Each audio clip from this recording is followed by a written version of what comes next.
Hi everyone, today for fast food lovers, Jason, Suki, Esther, and Oliver has ordered burgers and ready for presenting our topic, investigating and forecasting fast food industry stock prices during COVID-19.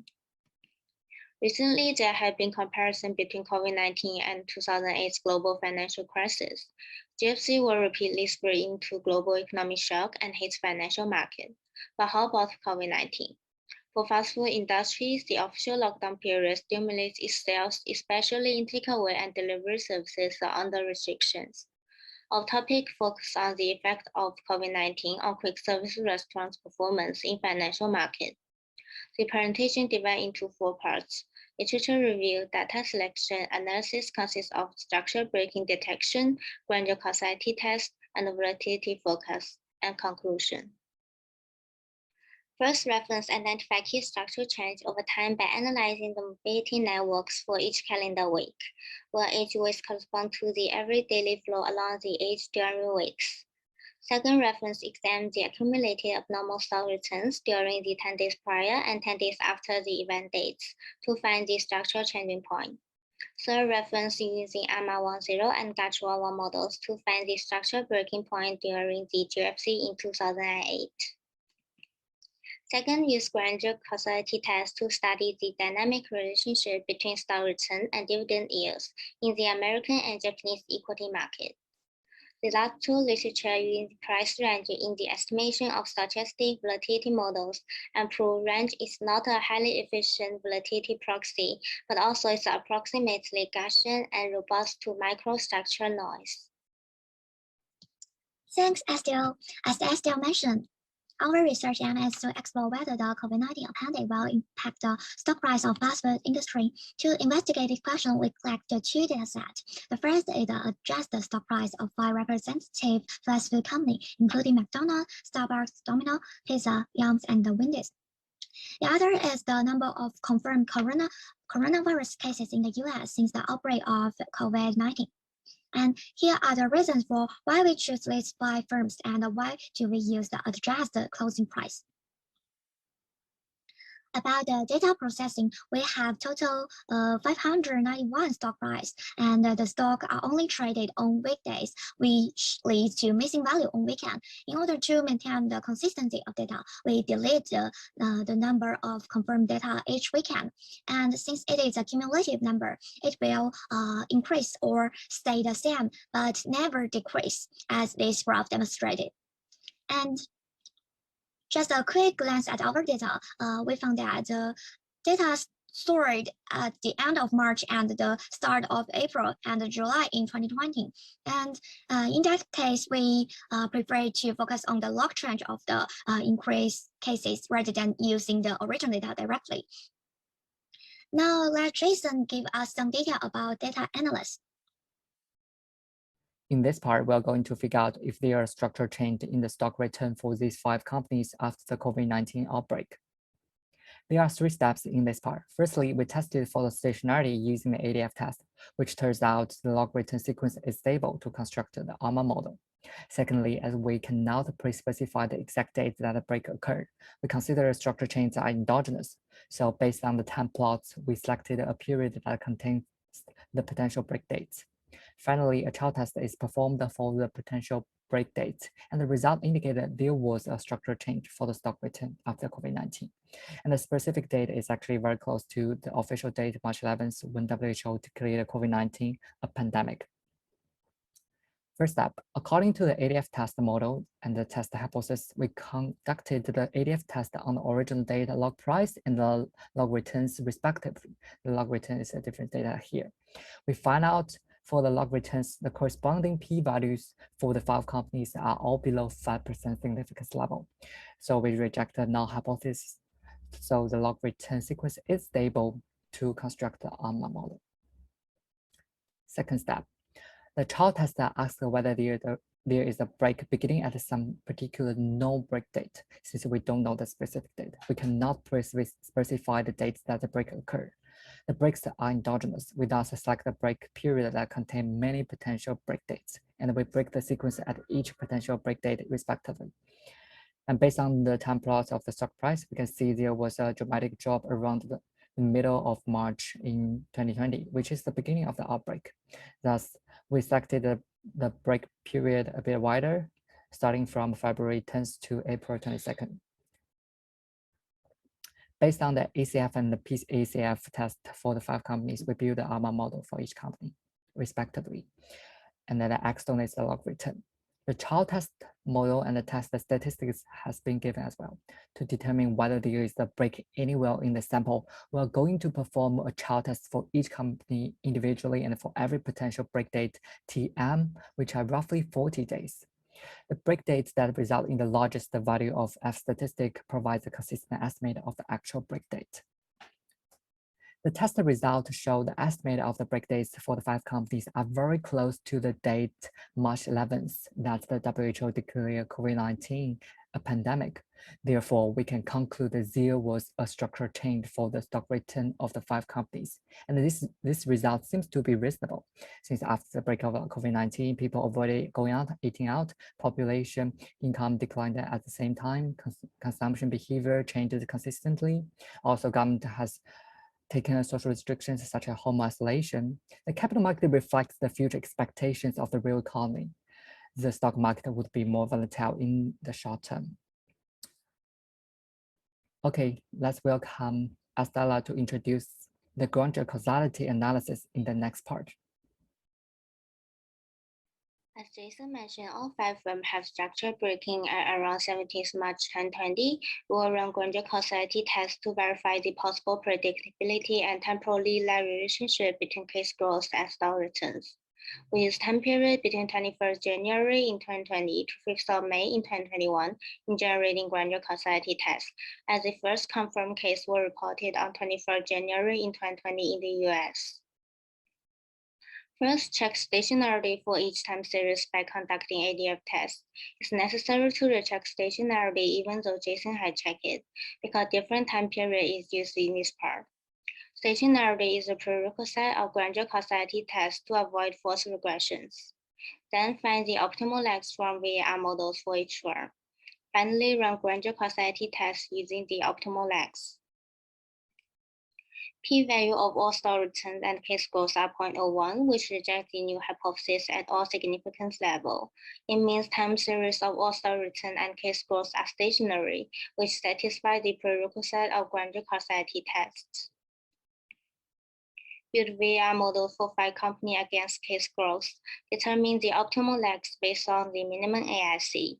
All VAR model indicates the current stock return is related to the information set up to lag 10, as McDonald shows. Therefore, we use lag 10 for all company return in generating Granger causality tests. Thanks, STL. After determining the time stationarity of dataset and selecting the lag order, we can perform Granger causality test. But before we do the test, let's look at this visualization. It demonstrates the change of log return and the change of the numbers of confirmed cases. They fluctuate significantly during this period, and after that, there might be a trend of inverse relationship, which means that when the confirmed cases goes up, the log return will go down. To explore their relationship, we still need to do the Granger causality test. We use RStudio to test and get the following results. After choosing the lag order of 10, we found that we will reject non-hypothesis at 5% significance level in each hypothesis test. However, the Granger causality test is sensitive to the lag selection. Therefore, we can only draw this conclusion. The log return of companies and the growth rate of confirmed cases have bi-direction Granger causality at 5% significance level with lag order 10. We will conduct further research and interpret this result in conjunction with the situation during the COVID-19 epidemic in our report. Now, I will pass on to Oliver, who will take you through our forecasting. I'm going to talk about the modeling and forecasting for the volatility of the log return of McDonald's stock prices. Our analysis consists of 7 parts, and the main idea of this part of analysis is to compare different models in terms of model assumptions and prediction accuracy to select the best models with the best prediction performance to extrapolate the data. And the first part is data description and processing. And we split the sample set into training sets and testing sets. The rationale behind this is that we try to select the best model with the best prediction performance on the testing set and extrapolate the data. This is sort of machine learning techniques. And we then handling the missing values. And we treat those missing value as zeros because in non-trading days, there are no profits or loss at all. So it is intuitively making sense. And then we picked the best ARIMA model. We used augmented Dickey-Filler test to test the stationarity of the series, and we can see that the series is stationary. So we set D equals to 0, and we can see that we used 3 different technical methods: AIC, auto ARIMA package, and visual look to determine the P and Q in the ARIMA, and one intuitive methods based on the style aspect of the financial markets. And the reason why we choose AR1, which is chosen by the auto ARIMA package, is for that the AR1 models is more parsimonious compared to the others, and all the AR1 models does not have the lowest AIC or BIC. There is small difference among them. And most importantly, when we try to fit the model such as ARIMA 1004 and ARIMA 607, there are a lot of coefficients that are insignificant statistically. And so we are going to take AR1 model and the ARIMA 000 model, which is constant mean model, to our further analysis. And we are going to do the arch effect first. Firstly, we will test if there exists the arch effect, and we can see that the Youngberg test statistic is highly significant at like 5 and 10. So we conclude that there is existing the arch effect in the model, and there are 4 candidates models in our analysis for the arch process. And we choose the suitable P for the an arch process. And surprisingly, these 4 kinds of model all choose P equals to 3 as the best length. And so we will do analysis based on these 4 models. And we can see that this is the overall summary. And the first 3 criteria that I listed here is about the significance of the coefficient. And the 5th one is the serial correlation testing. And the 6th one is about the sufficiency of capturing the volatility of the models and the normality of the standardized residual. And most importantly, the volatility of the arch model. And we can see the arch model generally performs not pretty good. But our models miss the positivity constraint here.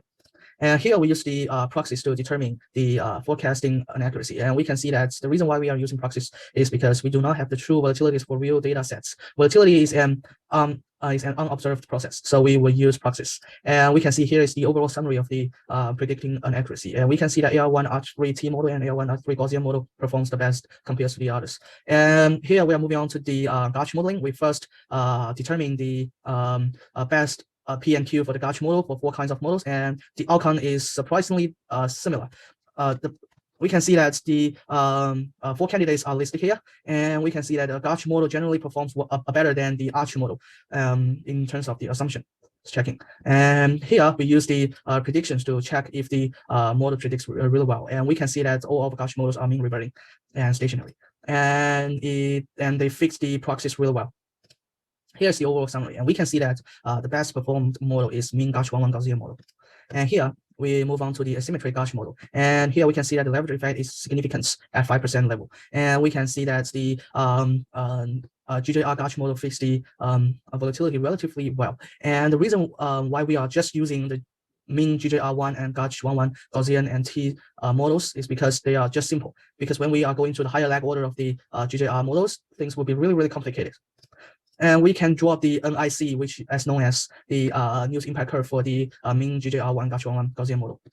And here, this is the GJR1 Gauch 1-1 student T models, and we can see the gamma here is insignificant, so there is no need to draw the NIC curve.